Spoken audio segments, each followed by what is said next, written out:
All right. Hello, everybody. It is November 5th, which tells me one thing, that Black Friday is coming. It's rapidly approaching. And that was one of the things that I meant to bring up last week, but we never got to it. So I think we should throw it out on the table right up front this week. So that was where I wanted to start. We'll kind of go into that a little bit, and then we'll open it up for any questions that you guys might have. But this is, this is an important topic. And I know in marketing, we try not to do what everyone else does so we can be unique, but there is a unique situation that has been created with this whole Black Friday, Cyber Monday, whatever you want to call it. It's a phenomenon. And what happens is it's almost like people are playing with monopoly money. They buy things that they wouldn't normally buy just because they're in a feeding frenzy. So I'm gonna break the rules and say yes, we want to do what everyone else is doing. Because in this particular case, if you don't, you're going to miss out on that feeding frenzy. So make sure that whatever you have to offer, you come up with some kind of a special deal for Black Friday, because it's coming. And like I said, everyone is going to be in a feeding frenzy. And it's not a thing that you want to stand by the side and just watch it happen. You want to participate. Even if you only get a few sales, it's a few sales. And even if you discounted your product, it's not a big deal. You've acquired a customer basically for free at that point because you're mailing your list. Now, I'm not saying to go out and spend a boatload of money advertising for Black Friday. I think that might be a little crazy. But what I'm talking about here is taking advantage of what you have at your disposal on Black Friday. So if you've got a list, if you've got a group of people, if you know somebody that's got a group of people and they will put you up in front of them, that's the same thing as you having a list. It's you're going to be able to announce your Black Friday special out to the world. So you got to get ready for that. You have to come up with a compelling reason of why somebody's going to buy on that particular day. If they've been on your list, they probably know what you have already, and maybe they have, maybe they haven't bought it from you at this point. So you got to figure out, okay, on Black Friday, what's the reason they're going to buy today? Usually it's a discount. Usually it's like a one-shot deal. They'll say, this is only one day only, and here it is. Here's the deal. So that's what you want to do. You want to come up with that, figure out what it is, make them an irresistible offer. I know in the past, many times what I've done is my standard Black Friday special for the ACT program is I just waive all the upfront fees. I just let somebody get in for $29.97 a month. And, one day a year, they get that opportunity. So that's what you want to do. You want to make sure that in your Black Friday special, you say you're very specific that this is 24 hours. This is one day only. Because what'll happen is if somebody had just bought the same thing the week before, they'll want to get in on the Black Friday special, and you have to tell them this is not for existing customers. This is not for somebody that's already bought this. You have to be real specific in the details of the offer. Otherwise, you can wind up with a pain in your ass. So if you're selling stuff every day, this happens. Now, if you only sell stuff sporadically, not a big deal, but just be aware of it. It's like any coupon. Like when you get a coupon from a retailer or a restaurant or whatever, there's fine print on it. And they're very particular about the fine print. Like sometimes to get the offer, you've got to buy 2 dinners and 2 drinks to get the discount. If you don't buy the 2 drinks, you don't get the discount. You know, if you show up on the wrong day or it's expired, you don't get the discount. So make sure that when you do the Black Friday special, you just get it real defined, get the parameters out there. So, and the other thing, you can announce to your list. I've seen some people do this, like they'll plant the seed a week before or a few days before. They'll say, hey guys, watch out for my Black Friday special. I know it's going to be crazy this week. You're going to be getting all kinds of offers, but I'm going to send you something that you need and you're really going to want to pay attention to it. So you can precede that Black Friday special with an email announcement anywhere from a week to a day before. I would say if you give them a week out, maybe you give them another one a couple days out just to keep the excitement going. But the seeding of it will definitely increase your conversion ratios if they're looking for it, especially if it's something that they want.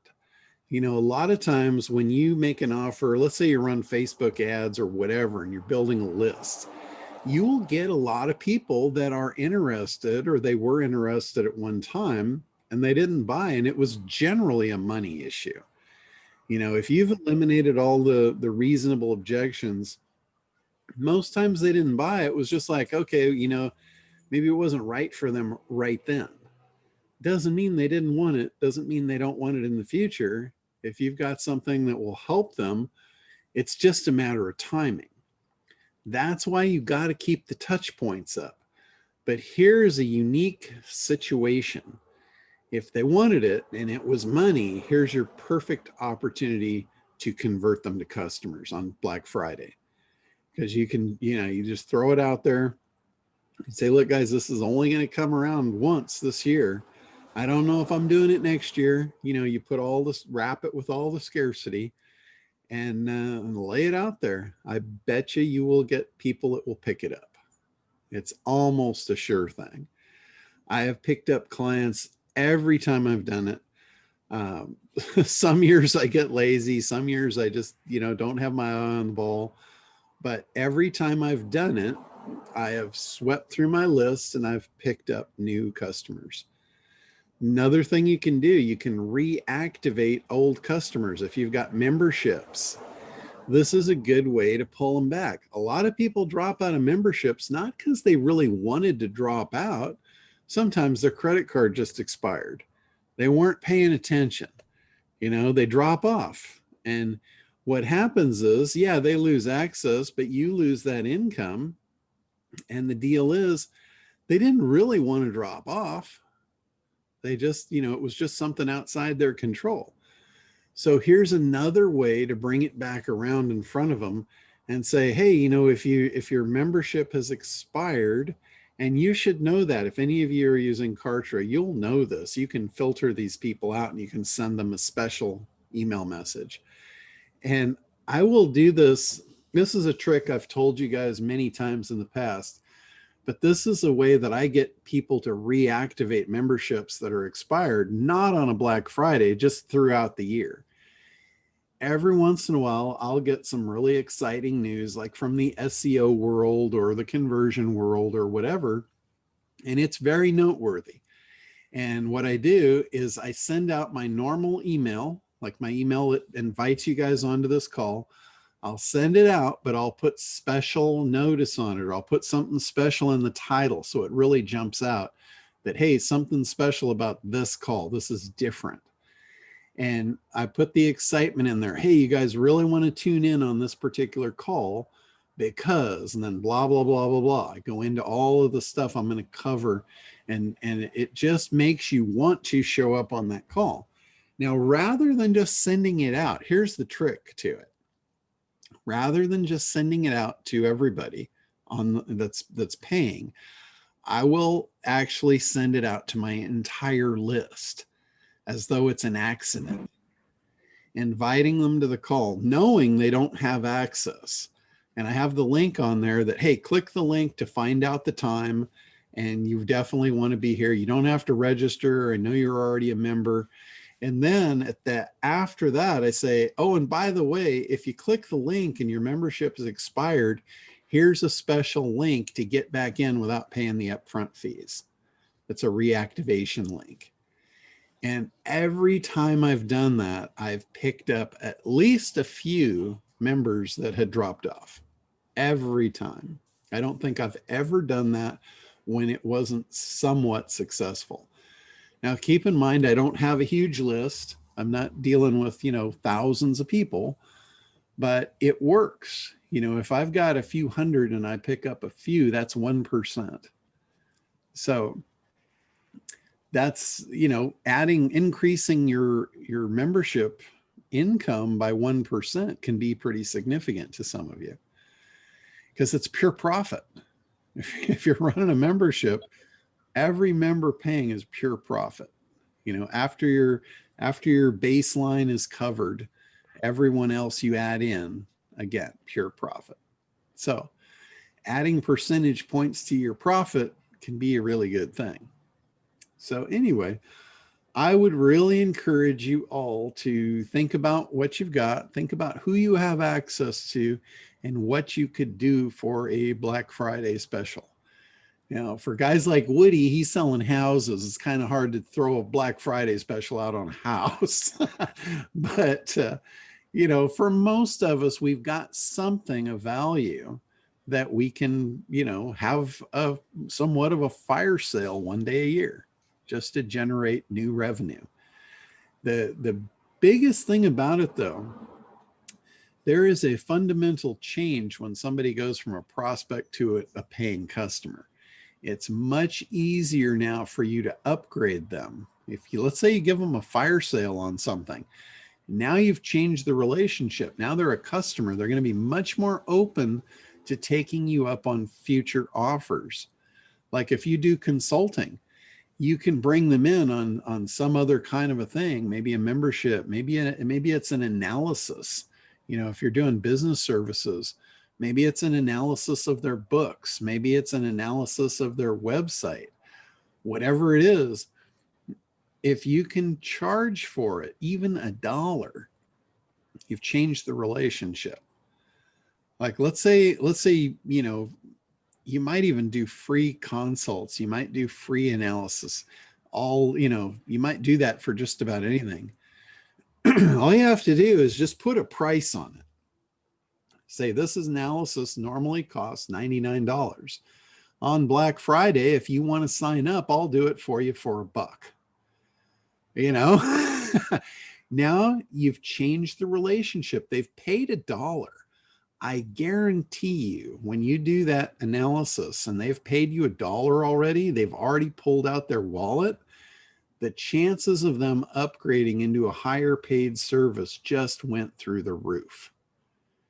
It is a fundamental change that will change the game for you for your conversions. That's why the guys do the free books. Just pay the shipping, or they do these $1 courses. They reduce it to $1. I've seen Perry Belcher did a really cool one. This was probably about 10 years ago. I saw him do this. And they did a normal training that he charges hundreds of dollars for, super high value. Perry is sharper than shit. And when you get a chance to listen to him, it's worth every minute. He is a brilliant marketer. Anyway, he offered one of his high value training programs for, I think it was $7. And he said, look, the $7 isn't even for me. It's going to a charity. And he brought William Shatner in. It was some charity deal that Shatner was doing. He keyed off of a celebrity and he made an absolute fortune on that deal. And the way it went, this is what made it really irresistible. And I got to tell you, this was absolutely brilliant on his part. He packaged it. You paid $7 to Perry, but he bundled the training with 3 other trainers, and they took up 6 hours delivering the training on Black Friday. Well, guess what? If you spent 6 hours with them, you weren't buying everyone else's crap. They had your attention. They focused you on their stuff. They delivered high value. And at the end of it, collectively, all the trainers put a bundled package together and they sold it for $2,000. It was like a $10,000 value. They discounted it to $1997. And Perry said they made a fortune on that. So it was an absolutely brilliant ploy with a minimum dollar hook. They call that, Perry and Ryan, they call that the tripwire. It triggers a sequence of future buying. If you don't set the tripwire off, then the future sequence of buying doesn't happen. It doesn't start.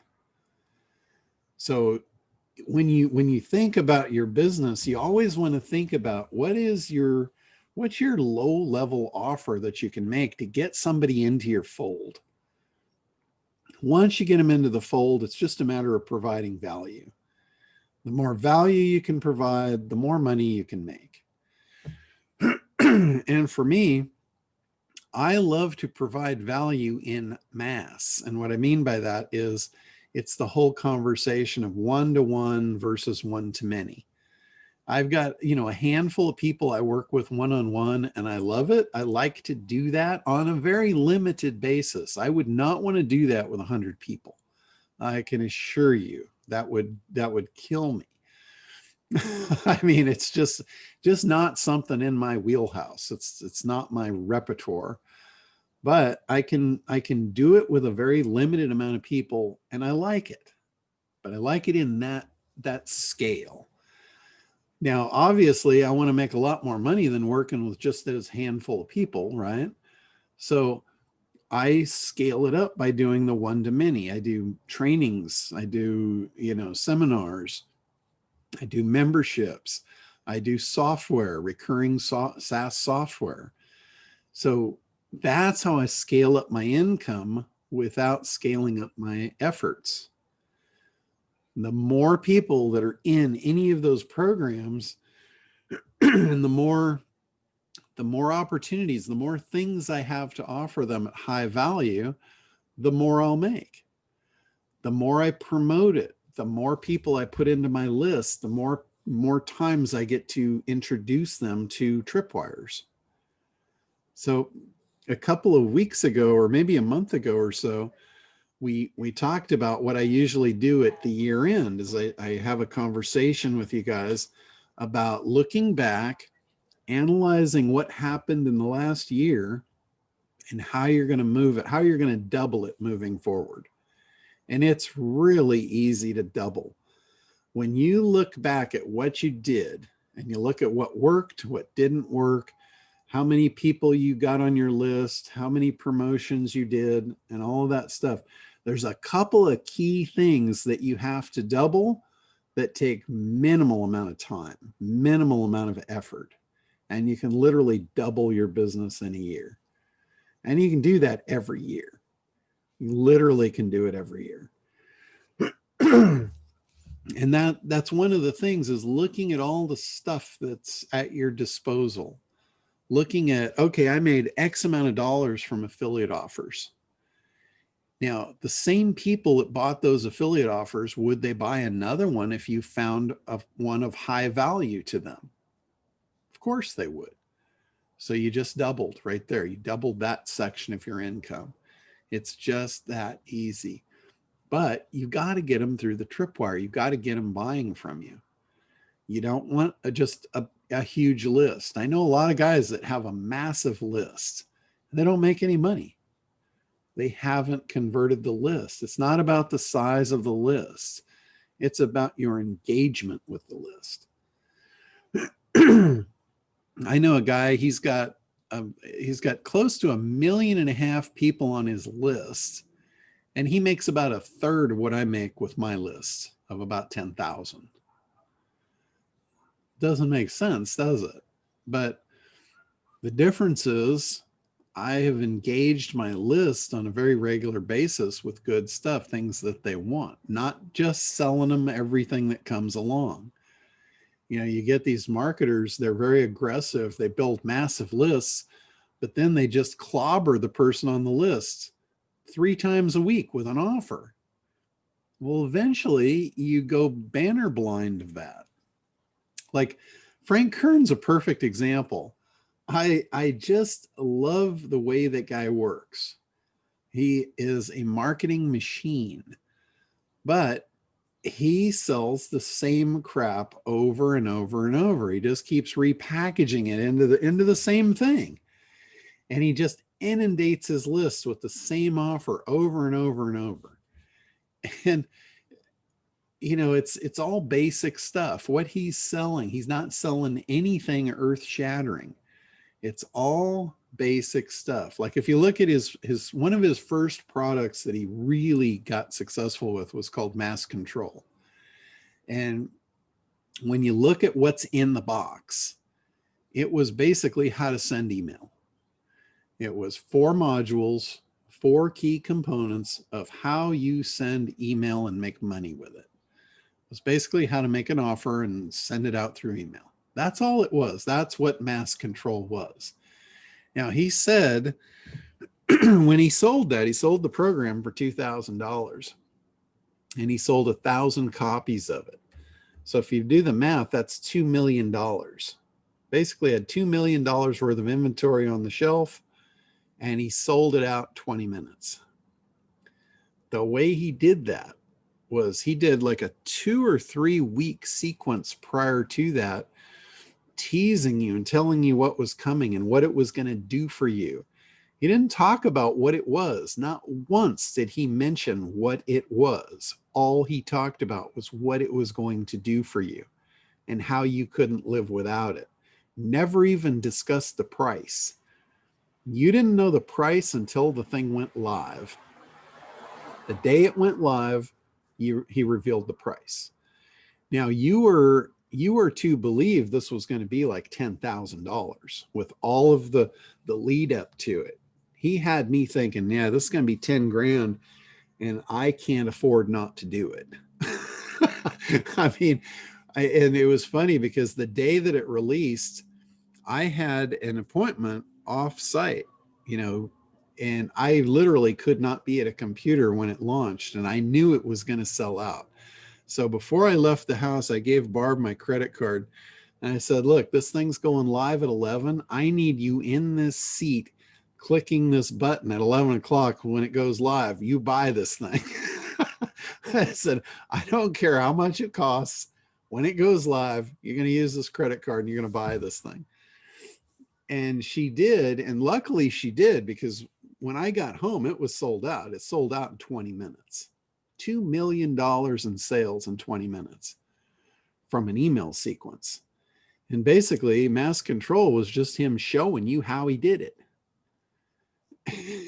He proved it, and then he sold it.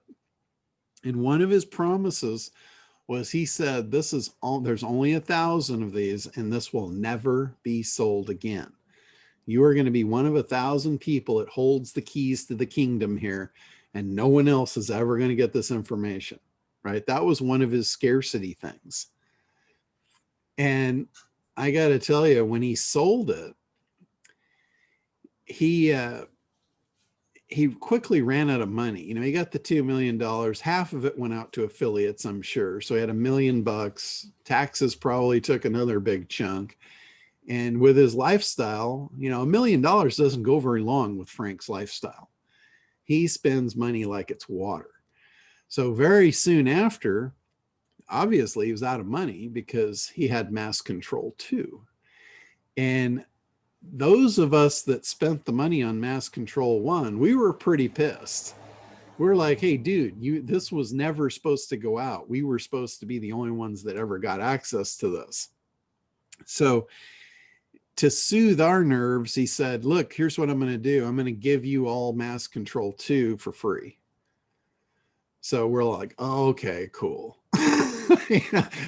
Still feeling kind of hosed, but he smoothed the water with that. I got to tell you, when I got the box for Mass Control 2, it was exactly the same. It was identical. The only thing that changed was the name. I think he changed the color of the brochure too. That was it. It was the same freaking thing. And he sold it again and again and again under different names, different colors, different prices. And now he gives it away for free. It is his freebie to get you into his newest lead magnet, which is his coaching. He does this mass group coaching, and his coaching is $497 per month, I believe. And basically, it's the back end to his free offer. He's like, I'll send you all of this stuff. Mass control is included. He calls it something different. And all of this other stuff. It's like 10 of his bundles that he sold over the last decade. And you get all of it. Get everything he's got for free. And what it is, it's an ethical bribe for you to get into his group coaching at $497. It would be like you guys paying $497 a month for this call. And he's got, hundreds of people on it. Nobody gets personal attention at all. And, he'll get like 2 or 3 case studies and go through them each, and it's not even every week. It's like once a month. So basically you get one of these calls per month for $497. And he sends you a newsletter. I mean, but he, that's his deal. That's how he gets people in. That's his new irresistible offer. And he's done it over and over and over. He's been doing it for probably 3 or 4 years now. So whenever his numbers go down, he does a new free offer, rebundles it all, repackages it all. It's all the same crap. And he boosts his sales. So not to say that, our stuff is crap, but when you repackage it 10 ways to Sunday and call it this, it's all the same thing. I kind of refer to it that way. But what you guys can do, you don't have to do that. You don't have to, have trickery and stuff in your product offers.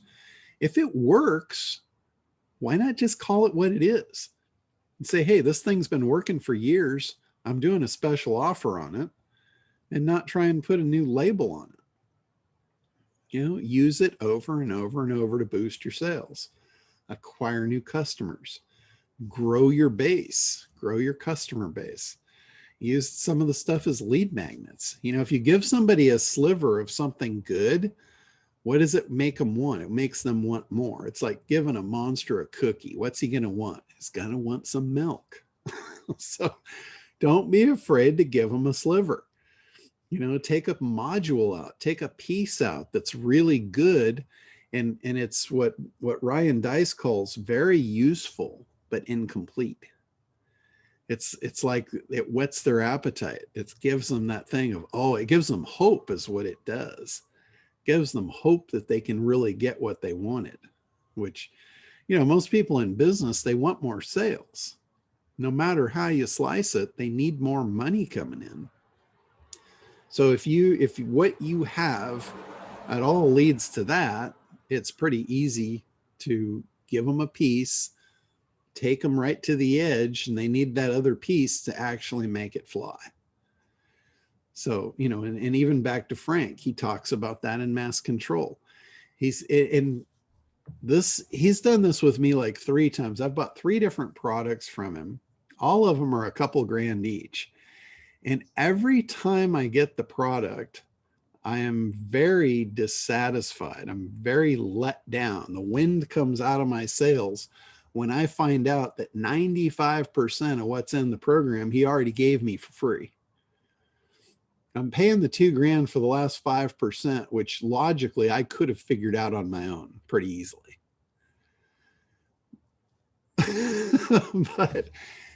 And I'm not complaining at all. I have made a lot of money off Frank's stuff. Like if you consider the fact that I spent $2 grand 3 times, I got $6,000 invested, right? What I learned out of his second thing that I bought from him, I made $140,000 by using it. One shot, 70 minutes. And what it was his magic model program. And I basically used the magic model on my presentation at Glacier Kennedy. I had 70 minutes on stage. I followed his magic model almost to the T, almost identical. And I made 70 sales of $2,000 off the stage at Glacier Kennedy. I walked out the back door with $140,000 in sales. And all of it had repeat recurring income to it. So it was a lot of it. It was worth a lot. So am I pissed off at all because I spent $6,000 on Frank's stuff to learn some really cool things? Not at all. I just don't like the way he does things long term. I think he could be a little more ethical, but his stuff works. And it's not that it's his stuff either. It's marketing. He's just teaching some marketing stuff. And he's using a little sleight of hand and trickery to do it. So not saying you need to do that. If you got good stuff, market it properly, and it should, not going to say it's going to sell itself. You're going to do the selling, but if you do it right, your system will sell it for you. You know, it's like anything else. If you figure out what makes someone buy something in the real world, you can replicate that online and you can automate the process. But figure out what it is, figure out why they want it, figure out what their problem is, how your thing is going to solve that problem, and what it's going to do for them. Those are the most important things. If they have a problem, the bigger the problem, the bigger the solution is worth. So when you're trying to price stuff, keep that in mind. If their problem is they're not making enough money for payroll, and your solution will remove that problem and give them enough money to take their family on vacation and never have to worry about money again, that's a pretty big problem, and it's a pretty big solution. It's worth a lot. You know, if you got a kid with pimples and, you know, he needs them to go away so he can get a date, that's a much smaller problem, right? In retrospect. So the solution is worth far less. But whatever you have, look at it in that way. What's it going to solve, and what is that worth? What's it worth for that problem to go away? Desired outcome is the solution to the problem. It's on the timeline. The timeline exercise is where they are, what problems are they facing, how are they feeling, how bad is it, how big is the hole, and then what do they want? What ideally, if you could wave a magic wand and put them on the end of the timeline, what's that look like? Now, if you portray that and you put your product or your service in the middle, delivering that desired outcome, that's what we call a unique mechanism. This is the thing that does the work to get the outcome. If you can position your thing to do that, then what you're doing is you're creating demand and desire. The more they can see the outcome and the more they can believe it, the more they're going to want it. Their desire is going to go through the roof. That's why Frank gives away a lot of stuff in the beginning. He wants you to experience it. He wants you to do things so you can prove to yourself you can do it. The closer you get to believing that you can actually do it, the more you're going to want it. The more you'll want it, the more you'll pay for it. So that's, you know, that's part of his system. His system is also based on a timeline. It's advancing the person down the timeline.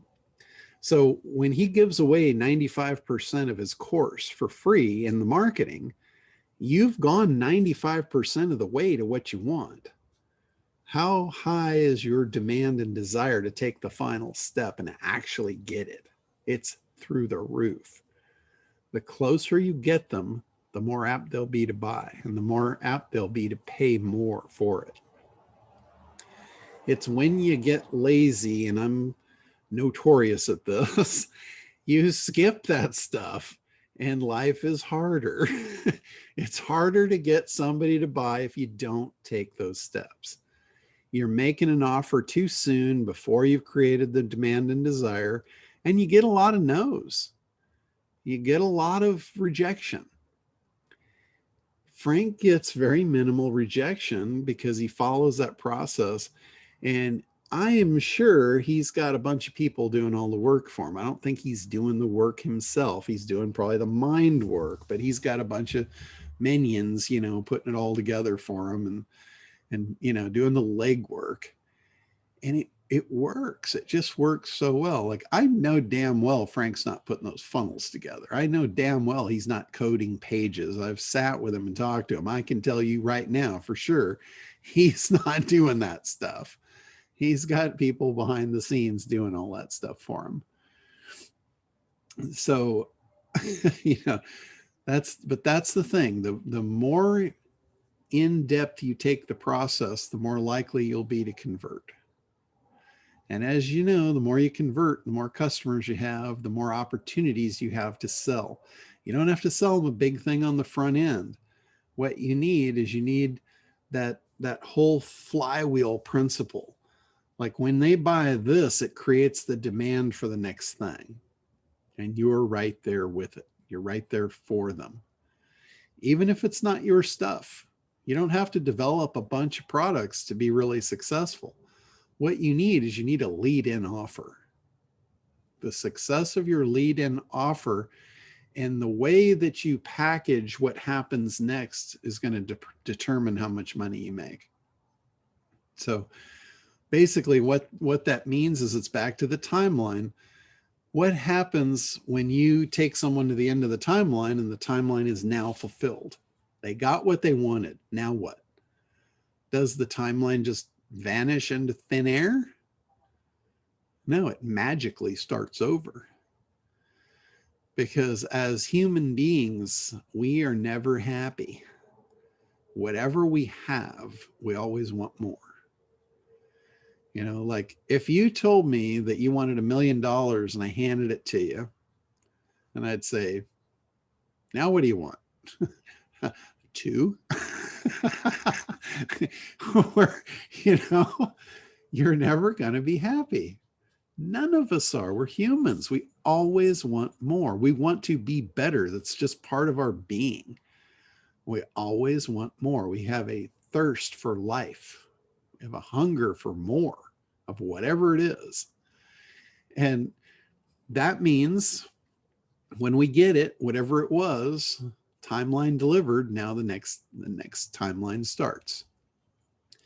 So what you can do is you can now think of yourself as a fortune teller and look into the future and figure out what they want next.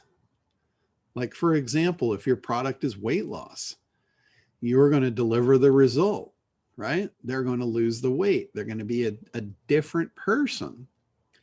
Well, at that point, they no longer need your diet pills. They've already got the desired outcome. What do they need next? They might need a wardrobe. If they've lost a lot of weight, they might need some cosmetic surgery. They might have some stuff that needs to be tightened up that they can't just get rid of, and they don't want to exercise. So you've got affiliates. You know, you don't need to become a surgeon.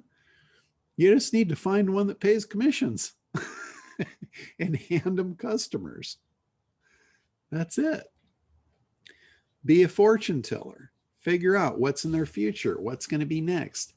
And you know what? Sometimes they don't even know until you tell them. So, you know, that's one of the things. I've got a niece. I probably shouldn't say this, but I've got a niece. She went to a fortune teller, and the fortune teller told her she was going to have 2 kids. Well, guess what? Next thing, she's knocked up, right? Not married, not really a steady boyfriend or whatever, but she's knocked up. And she's got the kid, has the kid. About a year later, knocked up again. That fortune teller planted the seed. And, you know, in NLP, you can say that this can be made to be happening, but it's always planting a seed. So for you, you can plant a seed for what you think they're going to need next. Seeds grow, just like the one grew in her belly. Yeah. Seeds grow. So the more seeds you plant, the more shit's going to grow in your life. plant the right seeds. You don't want a forest of calamity. But anyway, okay, so enough of that. That was a pretty aggressive Black Friday speech, I tell you what. But anyway, we've got Dwayne asked a question. He sent me an email a little while ago, and his question is about affiliate programs. And when you get somebody signing up for your affiliate program, what you need to put on the page. And Dwayne, you feel free to jump out if you want and refine this or ask it in a deeper way or whatever. But my interpretation of the question is what you need on the page. If you need navigation, like I think you were referencing links at the top to other things in your site, a sign up page for an affiliate program is just like a landing page in essence. You don't need navigation to the rest of your site. Anytime you're trying to get somebody to do something and it's single focused, like if I land somebody on an affiliate page to sign up to be an affiliate, I don't want them navigating the site. I want them signing up to be an affiliate. I don't want any distractions. It's like if I want to send them to opt in, I don't want them to have links to the rest of the site. I want them to opt in. They're there for a single purpose, single focus purpose. So same thing with a page where they're going to sign up to be an affiliate. Now, where you do need links is you need terms and conditions links. You might need a click button inside there to, for them to accept your terms of condition to actually be an affiliate and get the form to sign up. That kind of stuff's fine, but I wouldn't put navigational links to other stuff. And I wouldn't even make those other links very big. I'd put them in the footer, like your terms and conditions, your earnings disclaimers, your legal stuff. Like I use FTC Guardian for all of mine, and I always put all their links down in the footer. All the terms and conditions, privacy policy, earnings disclosures, testimonials disclosures, or whatever they call them. You should have all that stuff. If you're selling things online and you're doing commerce, you really need that stuff. But down in the footer, put it down there. Don't point to it or reference it. It just has to be there. But that page, when they land on that page, focus everything to get them to take the action you want.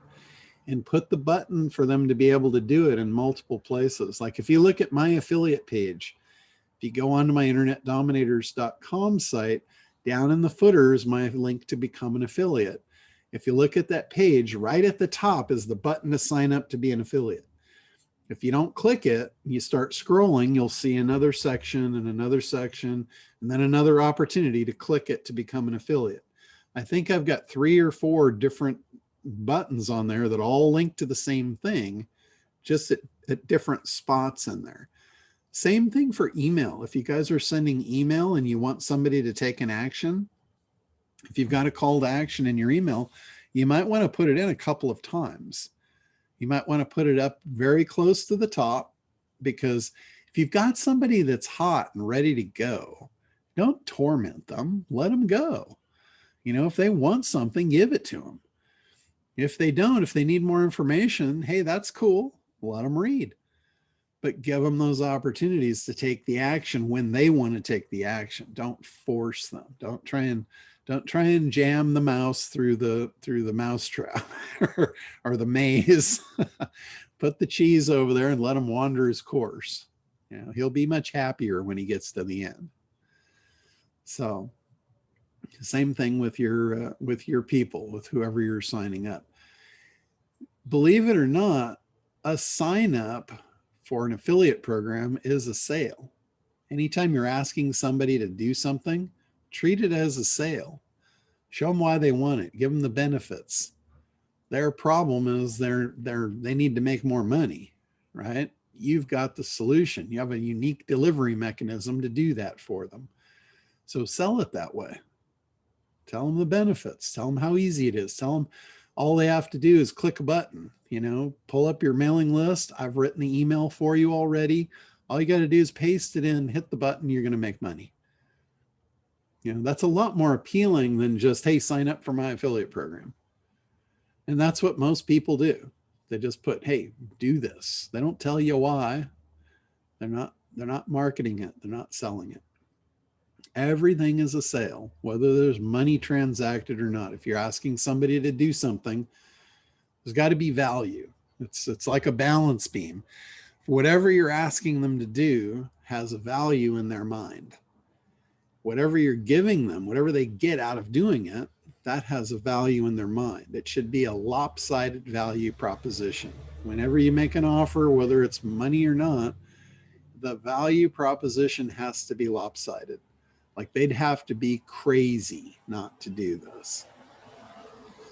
So one of the things I see, like in the irresistible sales process, the irresistible offer process in the training, we talk about I forget what I called it, but it's the ridiculous offer. It's like, what could you buy with this amount of money? You know, or if it's not money, it's time or whatever. It's the email address. It's the value of whatever it is. What you're going to get out of it is phenomenal. Like when I talk about the ACT program, I break it down to like it's $1.36 a day. And I show them $1 and a quarter, a dime, and a penny. I actually took a picture of it, put it on the page. I said, this is really the cost of this. $1.36 a day. And then I asked them, I said, what could you buy? What else could you buy? If you don't buy this, what are you going to get? You're probably going to spend that money anyway. What could you get for $1.36 a day? And then I seed it. I plant the seed. I say, you could get maybe a couple bites of a Big Mac. You know, if you throw a couple bucks more in, you get the whole thing. But that's it. That's all you're going to get with this money. But when you get my thing, you're going to get to make all the money you want. So it looks like they're just like, I'd be nuts not to do that. That's what you want to do with the lopsided value proposition. You want them to literally go home at night and not be able to sleep because they didn't take your offer. They should be sitting there thinking, damn it, I should have done that. That's that's extreme, but that's what you want. You want them to just be going over that in their head thinking they made a bad choice by not taking your offer. All right, let's see here. I got some stuff in the chat. Tim's going to ask about setting up an affiliate page inside of Kartra. All right, cool. In Kartra, when you go into pages, they actually have sample affiliate pages for you pre-configured. You just have to connect the dots. That's what I did. If you look at my affiliate page, it's a Kartra affiliate page. I just literally used the template inside there. They had several of them. I picked one where it had the sign up. Give me a link to that page, John. Let's see here. I can see it for a sample because I was trying to find yours for a sample and I couldn't. Okay, let me see if I can find it. I got to get out of the one I'm in here. I'm in the Be Connected one, putting all their funnels together for them. Let me get back into mine. Screen, John, and show us. Yeah. Give me just a second here. Yeah, because while you're doing it, John, I'll say one of the reasons why I was asking that is I actually had a call with somebody else about it this week as well, and I knew I was going to get on yours. Is like I have several different programs set up now on my Kartra, and I'm like, it looks like I have to give everybody an individual link to join the program for just that one. And I was confused by it. Okay. So I want you to simplify it for me. Gotcha. So that I can offer a program and then come in and go, well, I want to offer this of Tim's. I want to offer this of Tim's. I want to offer this, but I don't want to offer that type deal. Piece of cake. Yeah. Thank you, man. All right. Let me share my screen here. Okay. So first off, in pages, when you come over here to make a new page, you have a bunch of selections over here. And here's affiliate pages. So when you click on affiliate pages, basically you get all of these to choose from. You can preview them, you can select them. Once you select, you just hit the launch the builder. And this is the one that I used right here. So it's got, it's got the different levels, the commission rates. If you look at my page, you'll see it's almost identical to this. I changed it up slightly, but it looks very, very similar to this page. So that's where I generated my affiliate page. Now back to your other question here. In products, if you go up to the affiliate section and you go into settings. Okay, so in the settings, this is where you can do all the changes. And right here where it says product specific versus account wide, change that to account wide. Oh, okay. And then all they have to do is, I didn't know that was there. Thanks. Yeah, all they have to do is sign up once for anything you got, and they have access to everything. That makes sense? Huge. Yeah, that's huge. So, if you have it on specific, they literally have to sign up for each specific product, which is a pain in the butt. So there's reasons for that for particular affiliate programs, but for me, I just go account wide. Yeah, mine's product by product. That's exactly what right there is why. Oh my gosh, that's I don't know how I missed that before. Yeah. And I know on your training you went through this, and I was just setting things up. I don't know why I must have screwed it up. Yeah, no biggie. It's easy to fix. Well, I'm glad I fixed it because I'm about to offer it starting my event tomorrow. So and people can really start selling my stuff starting tomorrow. Awesome. And then here's where you can make the terms and conditions mandatory, that they check the box that they read and accept your terms and conditions. You'll see this on occasion when you sign up for somebody's affiliate program. It'll make you fill out a questionnaire. And part of the questionnaire, some of the guys, the reason they do this is they want to reinforce the fact that you're not going to send spam on their behalf. So they'll ask you, how do you plan on promoting this? And they'll give you options like a web page, Facebook ads, YouTube ads, email. And if you select email, they're going to probably send you an email telling you that it's only acceptable to email your list, not to do bulk unsolicited email with your offer. Because there's no better way than to get your whole site shut down from having some affiliate go and blow your offer out to 10 million people. Mm-hmm. Well, I don't. I'm one of the I think you know me, John. I'm one of the people I would rather do business with 10 people I know than 100,000 people I don't know. Exactly. I don't need that kind of aggravation for the money. Yeah, it's not worth it. So. And anyway, there's also approval. And this is back to your point, Tim. If you want to know who your affiliates are, you can auto approve or you can manually approve them. So sometimes most people nowadays, they have it set to manual because they want to see who's coming in. And you have auto. Tell me you have auto. Tell me why you do it the way you do. I have auto because I'm just too lazy to do that. I mean, that's it. I forgot about you and that word lazy. Yeah, okay. That's the only excuse I have for that button right there. Yeah. I don't want another email in the middle of the night saying, "Oh, can you approve me?" Yeah, you're approved. That's it. But you did the payout. There was something that you didn't do automatically. It was the payouts. I think you did manual payout because of the fact that you don't want someone scamming to get the money, and then the customer does a return, and you don't get your money back. Correct. I do manual payments, like here under the PayPal instant payments. I do not do that. Mm-hmm. So I do manual payouts. And the other thing, in the products themselves, like when you set up the product itself, you can set individually, product by product, all of the parameters of the affiliate program for that product. Like you can set different payout levels. You can set how much money is held for how long. And I usually hold back everything. I hold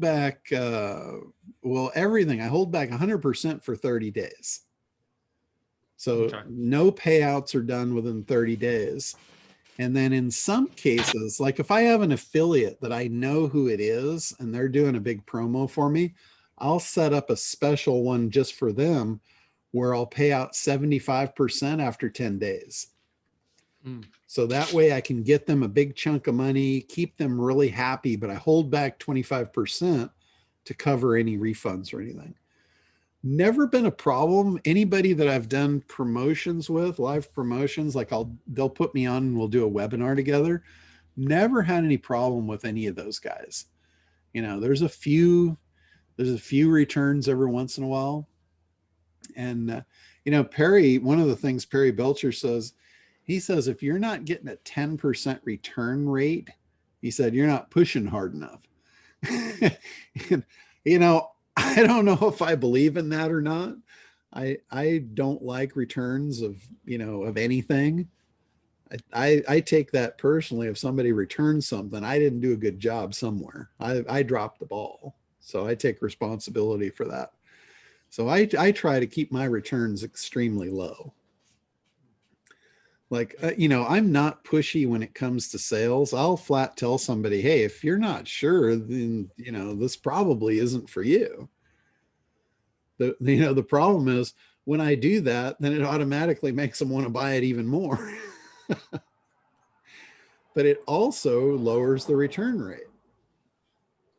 You know, if I tell them it wasn't for them and they bought it anyway, they don't want to admit that I was right, so they just keep it. We are once again, weird. John, put a link to your, if you could in the comments, if you could put a link to yours so that we can actually see yours as a sample. Some of us want to see your, you can show it on screen as well, but let us see it as a sample Sure. for your sign up. Yeah, if you just go to my website, it's Internet Dominators, and then it's all the way down at the bottom, become an affiliate right there. And you'll see it looks very similar to the template I just showed you. Mm-hmm. Here's the link right at the top. Get your affiliate link. There's read our terms and conditions. I've got 3 products right there showing them. Talk about the commission structures.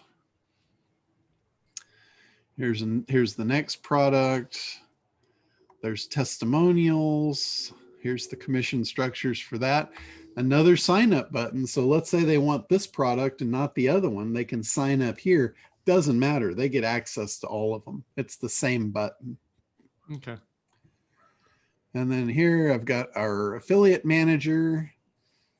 We've got sample campaigns, landing pages. Here's a sample replay like of a webinar. So like if I send a webinar guy here, I'll say, hey, I'd love to do a webinar for you. I can show you a sample of one. They can go on here, click that, and they can actually see the last webinar I did. And then they would know that's what I was going to do for them. And then you got swipe files. These are email swipes. Like they can just literally copy and paste this in and hit send, and away they go. And then banner creatives, back to my laziness. I have not created banners for any of these. Probably should. And then I've got my affiliate terms and conditions. Now I took what they had on the Kartra template and I just adjusted it. I changed a few things just to be specific. And then I put, notice I talked about this earlier. These are my legal links. They're really kind of, which I have the same ones because I've got the same program that you got. Yeah, but they're really kind of subdued. They're not like popping out at you. They're just kind of there. Yeah, because I got that FTC Guardian because you told me about it. Yeah, that's a great program. One of the greatest things I ever did, by the way. You know, saved my ass once this year. So, yep, that's for sure. But up here, I don't have navigation to the site. I don't even have even my logo is not hot linked. Mm-hmm. So even, you know, they can't even click on the logo to go there. So anyway, and it's just internetdominators.com and down at the bottom. All right. Become an affiliate. So super simple to find and get to. Cool. That means, guys, next week you can start selling, you know, tickets to my event. Well, I don't sell Awesome. tickets to my event. I sell a membership that you get the event for free. Just saying. Yeah, that's another thing too. If you're trying to get people to promote you, sometimes giving your product to them for free is a good way to get their attention. Mm-hmm. Like I know I did that for our Site Pop software. Anybody that had a sizable list of SEO people, I offered the program to them for free. I wanted them to have it. In fact, I told them I'll even set the thing up for you. I wanted them to see what it did, because the more excited they are about it, the more excited they're going to be with me on the webinar, the more excited they're going to be to put me on the webinar, first of all. And then they're going to want to tell people their results. I mean, what could be better for me than the influencer telling their audience how good it is and how well it works? Well, that's one of the things, one of the reasons I'm in your program is, come on, I mean, you come into my audience, both to my main audience and to my mastermind, at least once a year you've done it, where you come and do a whole training for them. So, I mean, why, Yeah. and you've shown me it works. So I'm like, I put you in front of my people all the time. Yeah. Yeah. It's pretty cool stuff. Mm-hmm. So, all right. Anybody else got questions? Let's see here. John, I have a question. All right, go for it. You know, we've been students of the game now for under a year, but one of the things that I had in my outgoing promotional program, was about buying some spots on TV, about $5,000 or 1,500 views. But we were talking to the salesman and he goes, I can't guarantee anything. I can't guarantee your target audience, and I can't guarantee anyone's watching. And I thought,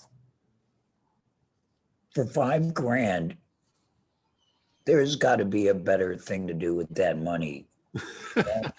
Well, the other thing I really haven't done is, in LA, if I do a TV thing and they don't go for the hole in the throat, and then you need a girl with, a British accent, perfect figure, pitching your product, it's like you're competing with the best of Hollywood.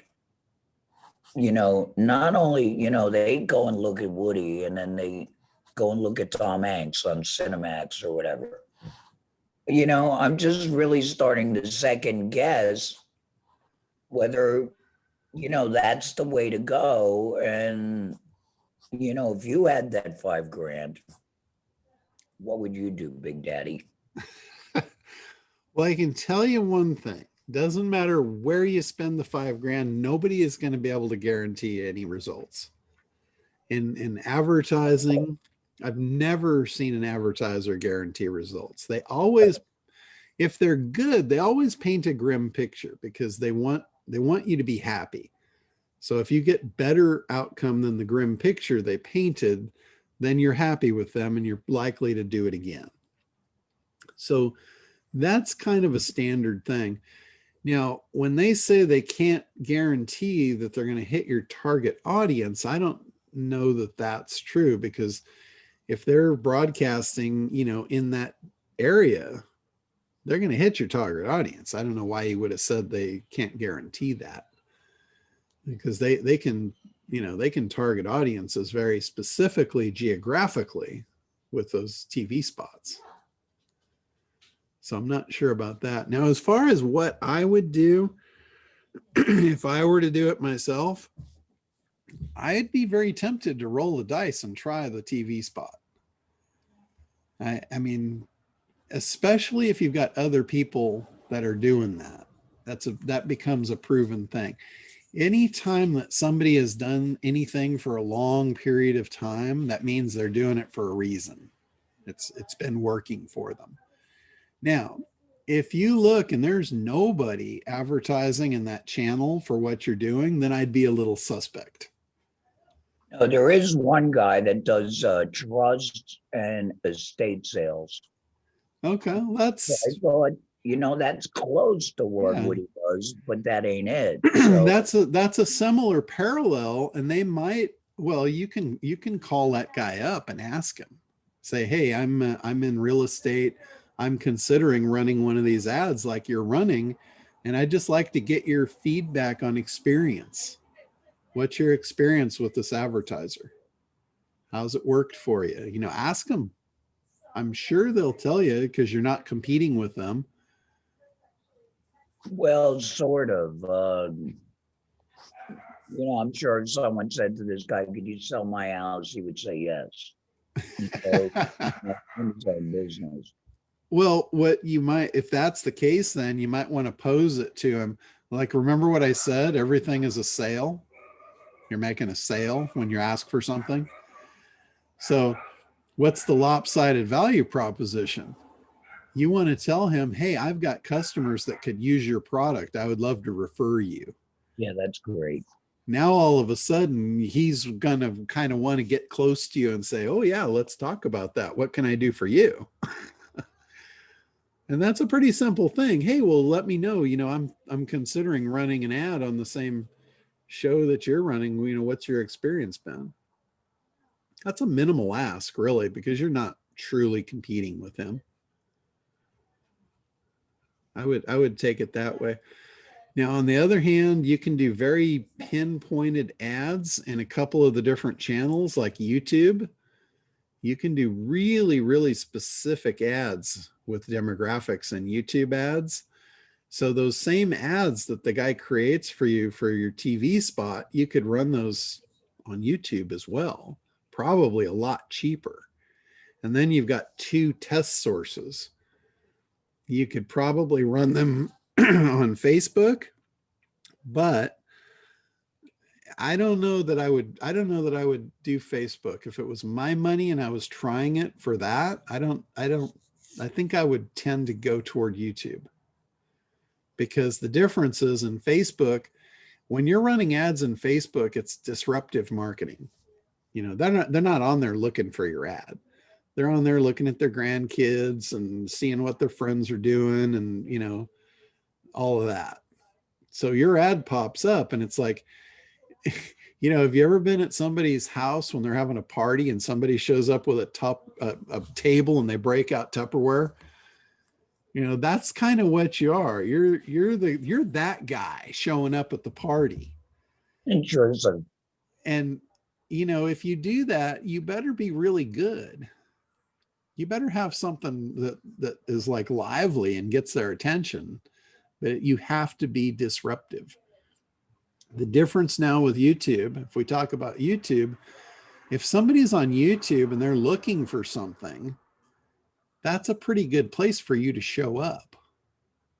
That's in-flow advertising, very different than disruptive.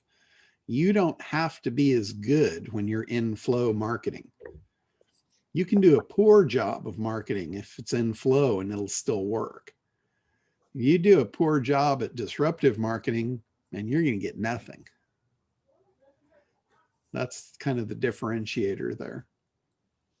Why are you saying you do a bad job in inflow and it still works? Because they need it? Because they need it. They're looking for it. They're actively hunting for it. So if you show up when they're actively hunting, even if you haven't done a good job, you still have a shot.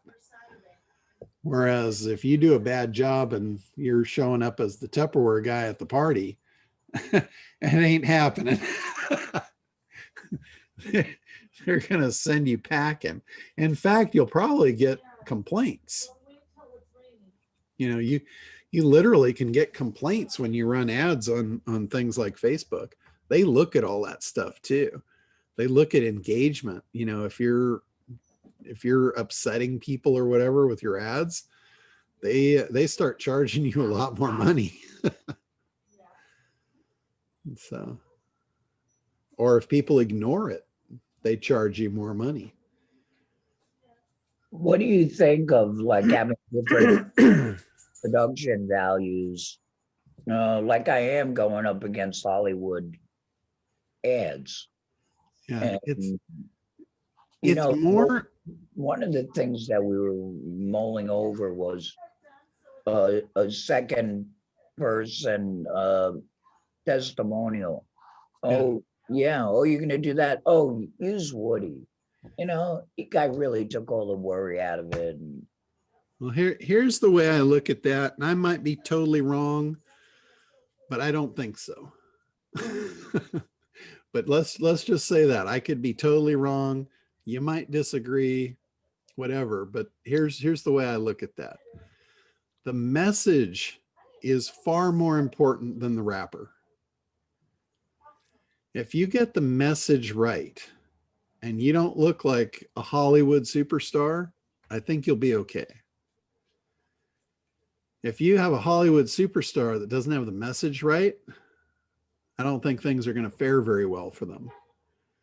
Like, for instance, if I were to have a competitor, let's say I had a supermodel and I was competing for a sale with a supermodel, and both the supermodel and myself walk into the boardroom to make our presentations, and she comes off like an airhead, and I hit the messaging right on the money, and they know they're going to make money with me, who do you think they're going to pick? you. Yeah, and I guarantee you I don't look as good as that supermodel. I am not Hollywood. But I guarantee you they're going to go with me every time from the presentation. So they'll go with the deal more than the image. Yeah, I believe so. I have proved that time and time again with the sales that I've made into big corporations. Because, you know, they'll say, hey, you got to wear a suit and tie if you're going in there. I'm like, no, I don't really think so.